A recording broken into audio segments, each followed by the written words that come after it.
ஆண்டவரே எல்லாருடைய கண்களையும், ஆண்டவரே எல்லாருடைய செவிகளையும், எல்லாருடைய இருதயங்களையும், எங்களுடைய ஆவி, ஆத்மா, சரீரம் முழுதும் ஆவியானுடைய ஆண்டவரே ஆளுகைக்குள் இருப்பதாக, இந்த அட்மாஸ்பியரில் தேவனுடைய மகிமை மாத்திரம் வெளிப்படுவதாக.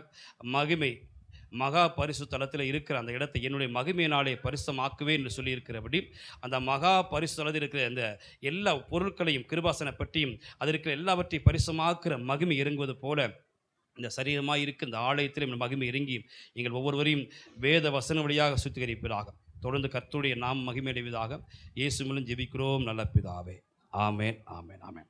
கடந்த நாட்களில் ஒரு பகுதியை நம்ம தியானித்து முடிக்கலை. அந்த பகுதி என்னன்னு தெரியுமா? ஞாபகம் இருக்கா? போன வாரத்துக்கு முந்தின வாரம் ஒரு பகுதியை ஆரம்பித்தோம், நான் முடிக்கலை. என்ன பகுதின்னு ஞாபகம் இருக்குதா? லூக்காவின் புஸ்தகம் 15ஆம் அதிகாரம் எடுத்துக்கொள்ளும். ஓகே, லூக்கா 15ஆம் அதிகாரத்தை எடுத்துக்கொள்வோம். சொல்லும்போது வசனத்தை வாசிக்கா போது, மற்றபடி நீங்கள் மிக மிக கவனமாக இருக்கணும். நீங்கள் பைபிள் படிக்கிறத விட பைபிள் படிக்கிறத விட அதிகமாக நீங்கள் கேட்கணும்.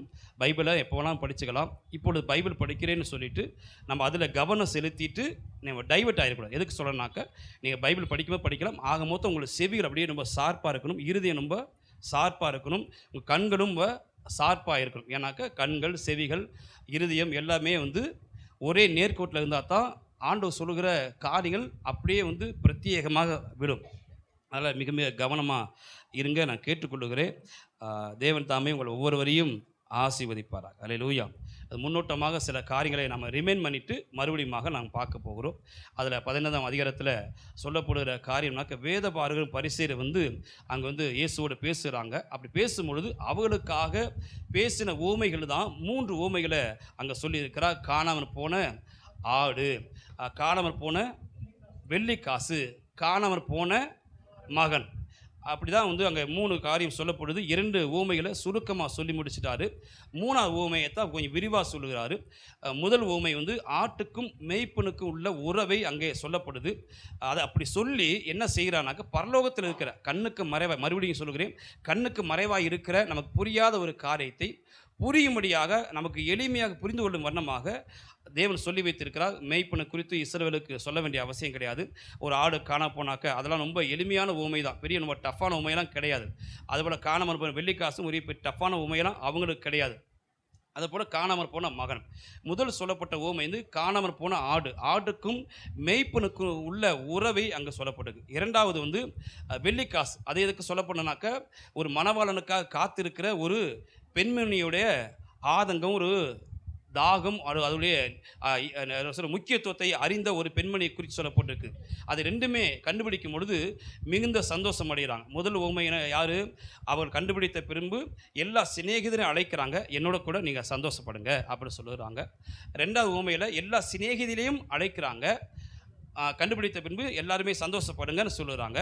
இப்போ 3வது ஊமை தான் நம்ம தியானிக்கிறோம். 3வது ஊமையில் என்னென்ன பார்த்துருக்கிறோம்னாக்க, இந்த இளைய மகன் கேட்குறான், எனக்கு வரும் பங்கை நீங்கள் கொடுங்க அப்படின்னு சொல்லி கேட்குறான். மூத்தவனுக்கு 2 பங்கு கிடைக்கும், இளையவனுக்கு 3ல் 1 பங்கு தான் கிடைக்கும். ஆனால் இவனுக்கு எப்படி கிடைக்கும்? ஆனால் அவன் முன்னதாகவே முந்திக் கொள்கிறான். ஆனால் அந்த தகப்பன் அன்போட தகப்பனாக இருந்தாலும் எந்த ஒரு ஆர்கியூமெண்ட்டும் பண்ணாமல், எந்த ஒரு மறு கேள்வியை சொல்லாமல், எந்த ஒரு கண்டிஷன் இல்லாமல் 2 பேருக்கும் பிரித்து கொடுத்துறாரு. அப்படி பிரித்து கொடுக்குற அந்த முதல் பகுதி தான் நம்ம வாசித்தோம். அந்த 2-3 வசனங்களை வாசிக்கிறோமே, 11, 12, 13. ம்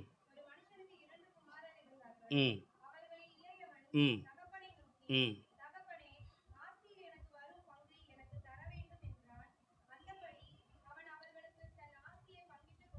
ம் போதும். ஓகே. இப்போ முதல் வசனத்தை நம்ம தியானித்தோம். அதனால் கொஞ்சம் பொறுமையாக தான் இந்த இன்னைக்கு மெசேஜ் முடியாது, அதனால் பொறுமையாக தான் போகும். அதனால் நீங்கள் இதிலிருந்து ஆண்டவர் நம்மோடு நிச்சயமாக பேசுவார் என்று விசுவாசிக்கணும். அல்லேலூயா. இது ஒரு செய்தியாக நீங்கள் பார்க்க வேணாம். நம்முடைய அன்றாட வாழ்க்கையில், ஒரு ப்ராக்டிக்கல் லைஃப்பில் நாம் கடந்து செல்கிற பாதையாக கூட இருக்கலாம், அல்லது நாம் இருக்கிற தங்கிவிட்ட இடமா இருக்கலாம், அல்லது பயணிக்கிற இடமா இருக்கலாம், அல்லது தூங்கிவிட்ட இடமா இருக்கலாம், விட்டுவிட்ட பகுதியாக இருக்கலாம், அல்லது தொட வேண்டிய பகுதியாக இருக்கலாம், தேட வேண்டிய பகுதியாக இருக்கலாம், உணர வேண்டிய பகுதியாக இருக்கலாம், அல்லது இன்னும் அதிகமாக ஆண்டவருக்குள் கிட்டே சேர வேண்டிய பகுதியாக இருக்கலாம். எதுவாக இருந்தாலும் சரி, உங்கள் வாழ்க்கையின் ஊடாக இந்த வசனங்கள் உள்ளே போகும். அதனால தான் நீங்கள் கவனமாக இருக்கணும். நிச்சயமாக உங்கள் வாழ்க்கைக்கு அது பிரயோஜனமாக இருக்கும். நம்முடைய வாழ்க்கைக்கு அது பிரயோஜனமாக இருக்கும். அல்லேலூயா. இது ஒரு செய்தி கொடுக்கும்படியாக அல்ல, இது நம்முடைய வாழ்க்கையோடு பேசக்கூடிய பகுதி. இது நமக்கு இந்த பேசேஜ் ஃபுல்லாக நமக்கு தெரியும். இந்த பேசேஜ் ஃபுல்லாக தெரியும். அதனால் இதிலிருந்து என்ன நடக்க போகுது அப்போலாம் நம்ம யோசிக்க வேணாம். எதிலிருந்து வேணாலும் ஆண்டவர் எதையும் செய்ய முடியும். அல்லேலூயா. இல்லாத ஒன்றிலிருந்து தேவன் உருவாக்க முடியும் தானே. என்ன வசனம் சொல்லுது? அவர் இல்லாதவைகளை இருக்கிறது போல் அழைக்கிறது. இல்லாத ஒன்றே ஆண்டவர் உருவாக்குறார். அப்போ இருக்கிறது உருவாக்குவர் இருக்க மாட்டாரா? 5 அப்பம் 2 மீன் 5000 பேருக்கு போஷித்தார். அது ஆண்டவருடைய கிரியைகள். உண்மை இல்லாட்டியும் அங்கே ஆண்டவர் கிரியை செய்ய முடியும். அதனால் இதிலிருந்து என்ன நடக்க போகுதுன்னு சொல்லி நீங்கள் அசால்ட்டாக இருக்க நிச்சயமாக கவனிங்க. வேறு எந்த ஒரு சிந்தைக்கு நீங்கள் இடம் நீங்கள் தான் கொடுக்கக்கூடாது. அல்லேலூயா. உங்களுக்கு ஆசீர்வாதம் வேணும் அப்படின்னாக்க நீங்கள் தான் அதை கவனமாக இருக்கணும். எதுக்கு அங்கேருந்து பிரயாசப்பட்டு வர்றோம், வந்துட்டு ஏதோ கேட்டோம், நமக்கு ஒரு மனசாட்சி வாதிக்குது. இன்னைக்கு சர்ச்சுக்கு போகலனாக்க மனசாட்சி உள்ளே உறுத்திட்டே இருக்கும். என்ன சர்ச்சுக்கு போகலே, அந்த உறுத்தலுக்காக அப்படி கிடையாது. ஆண்டு நிச்சயமாக நம்மோடு பேசுவார். ஓகேங்களா.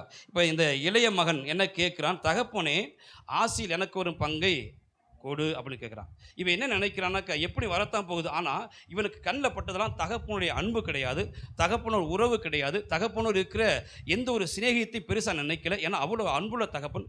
இந்த மனுஷனை போல பூமியில் அந்த பகுதியில் இருந்து பாரான்னு தெரியல. இது ஊமை தான். ஆனால் அந்த ஊமையில் தேவன் என்ன சொல்லுகிறாங்க, பரலோக தகப்பனை கம்பேர் பண்ணியே இங்கே சொல்லுகிறார். நல்லா கவனித்து கொள்ளுங்க. இது சொல்லப்படுகிற காரியம் பூமியில் காரியங்களை சொல்லி பரத்தில் இருக்கிற தகப்பன் எப்படி இருக்கிறான்ங்கிற காரியத்தை விளக்குவதற்கு தான் அந்த ஊமை சொல்லப்படுது. அதனால் இங்கே சொல்லப்படுகிற தகப்பன் எல்லாமே நீங்கள் அப்படியே மைண்டில் வச்சு பரலோக தகப்பன். அப்போ மூத்தவன் யார் அப்படி கேள்வி வருது. பரலோக தகப்பன் அவர்னாக்க மூத்தவன் யார் கேள்வி வருதுல்ல. அப்போ இளையவன் யார் கேள்வி வருதானே. இப்போ மூத்தவனா இளையவனா? அப்போ நான் மூத்தவனா இளையவனா நீங்கள் தான் நிதானிக்கு. அல்லேலூயா.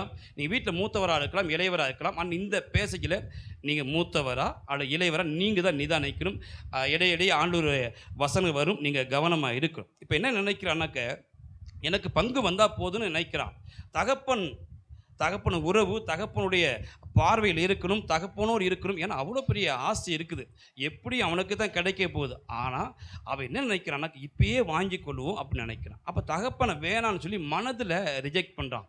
மனதில் ரிஜெக்ட் பண்ண பிறகு தான் வசனம் சொல்லுது, 2ஆம் வசனம், அதில் அடுத்த வசனம், சில நாளைக்கு பின்பு. இப்போ சில நாளைக்கு பின்பு ஆசி வந்த உடனே சில நாள் தான் அங்கே இருக்க முடியுது. அதுக்கு பிறகு அவன் எல்லாவற்றையும் சேகரித்து கொண்டு கிளம்பி விட்டான். சரி, பிறகு அதை பார்ப்போம். அப்போ சில நாள் தான் தாக்கு பிடிக்க முடியுது. எது? தகப்பனுடைய ஆஸ்தியை வச்சுக்கணும். அப்போ அங்கே இருக்கவே முடியல, அவன் கிளம்பி போகிறான். அப்போ ஏன் அப்படி சில நாட்களுக்குள்ளாகவே ஒரு பிரிவு வருது அப்படின்னாக்கவே அதற்கு முன்பதாகவே இருதயத்தில் பெரிய ஒரு பிளவு வந்து விட்டது. அதான் உண்மை. பிளவு வந்து விட்டது. நீதிமொழி வசனம் சொல்லுது, பிரிந்து போகிறவன் தன் இச்சையின்படி செய்ய பார்க்கிறான். உடனே யாரும் பிரிஞ்செல்லாம் போக மாட்டாங்க. உடனே யாரும் ஒன்றுமே செய்ய மாட்டாங்க. பாருங்கள், நல்லா தான் சர்ச்சுட்டு வந்தாங்க, திடீர்னு பார்த்தா அவங்கள காண வரவே காணாம். உடனேலாம் போக முடியாது. உடனேலாம் நல்லா கவனி, உடனேலாம் சர்ச்சை விட்டுலாம் போக முடியாது. இல்லை, நான் வேறு சர்ச்சுக்கு போகிறேன், வேறு சபைக்கு போகிறேன் அப்படிலாம் உடனே போக முடியாது. அவங்க இருதயத்தில் அவங்க ஏற்கனவே தீர்மானம் பண்ணிட்டாங்க. இருதயத்துக்குள்ளே அவங்க இடம் கொடுத்துட்டாங்க. இல்லை, இந்த சபைக்கு எனக்கு பிரயோஜனம் இல்லைன்னு சொல்லி தீர்மானிச்சிருக்கணும், அல்லது இந்த சபை எனக்கு செட் ஆகலன்னு சொல்லியிருக்கணும், அல்லது ஏதோ ஒரு காரியம் அவங்களுக்கு உடனே சபை விட்டுனா போக முடியாது. அப்போ செப்பரேட் எங்கே வருது, எங்கே பிரிவு வருதுனாக்க உடனே வருவது கிடையாது. உடனே உள்ளவும் வரமாட்டாங்க அவ்வளோ சீக்கிரமாக. அதையும் புரிந்துக்கிறோம். உடனே உள்ளேயும் வரமாட்டாங்க. இவ்வளோ தூரம் வந்திருக்கிறோம்னாக்க அதுக்கு முன்னாடி பல ப்ராசஸ் நமக்குள்ளே ஆண்டவர் பண்ணி தான் நம்ம உள்ளே உட்காந்துருக்கிறோம், நிலச்சிருக்கிறோம். ஓகேங்களா. இந்த மனுஷன் என்ன செய்கிறானாக்க, இளையவன் கேட்குறாரு, உடனே என்னுடைய ஆசையை வேணும் என்று கேட்குறாரு. ஏன் தகப்பனுடைய தகப்பனே ஆசையாக நினைக்க வரலை? தகப்பனே எனக்கு ஆசையாக நினைக்க வரலை. நான் ஏற்கனவே சொன்னேன், ஆர்டர். முதலாவது தகப்பன், பிறகு தகப்பனுடைய ஆஸ்தி. முதலாவது பரலோக தகப்பன், பிறகு பரலோக தேவனுடைய தகப்பனுடைய ஆசி. ஏற்கனவே பார்த்தோம், நம்முடைய சொந்த குமாரன்னு பாராமல் அவரே கொடுத்தவர், அவரோடு கூட மற்ற எல்லாவற்றையும் கொடுப்பது அதிக நிச்சயம் அல்லவா. சரி, இந்த வசனத்தை எத்தனை தடவை கேட்டுப்போம் நம்ம ரட்சிக்கப்பட்ட நாள் முதற்கொண்டு? நான் கேட்குறேன், எல்லாருமே கேட்டுப்போம். இந்த வசனத்தை ரட்சிக்கப்பட்ட நாள் முதற்கொண்டு நம்ம எத்தனை தடவை கேட்டுருப்போம்? ஒரு 50, ஒரு 20, குறைஞ்சது 20, ஒரு 15, ஒரு 10. ஆனால் ஒரு தடவை தான் கேட்டாங்க பிரதர், ஒரு தடவை தான் பரவாயில்ல, ஒரு தடவை தான் கேட்டேன். லாசுருங்கிற பாருங்கள், லாசுரு ஒருத்தன்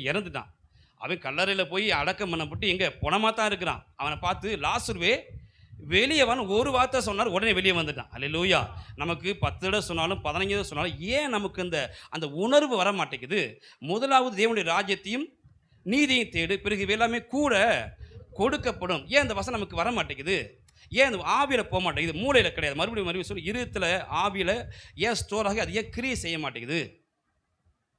ஒரு விஷயம் சொல்லுறேன் பாருங்களேன். இருதயமானது நல்ல நிலம் அப்படி சொல்லியிருக்கா.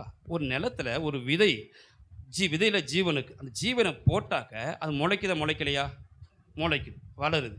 அந்த நல்ல இருதயமாகிய இந்த இருதயத்தில் இந்த நல்ல வசனம் போனால் ஏன் முளைக்க மாட்டேங்குது? ஏற்கனவே நிறையா எடுத்தாச்சு, அதை நான் போகலை. ஏன் முளைக்க மாட்டேங்குதுனாக்க என்ன போச்சு? உணர்வு போச்சு. முதல்ல உணர்வு, அதுக்கப்புறம் அப்படியே வரிசையாக வரும். உணர்வு கேட்குறோம், எல்லாமே தெரியுது, பெரிய புதுசாக ஒன்றும் சொல்ல வேண்டிய விஷயம் கிடையாது. உணர்வு போயிடுச்சு. உணர்வு இருந்தால் தான் அடுத்து விசுவாசம் வரும். விசுவாசம் இருந்தால் தான் எல்லா நன்மைகள் நடக்கும். அப்போ இங்கே இந்த மனுஷனுக்கு என்ன போச்சுனாக்க, தகப்பன் தானே, தகப்பனுடைய மனதை நம்ம காயப்படுத்துகிறோமே, அதை துக்கப்படுத்துகிறோமே அப்படின்னு சொல்லி எந்த ஒரு உணர்வே கிடையாது.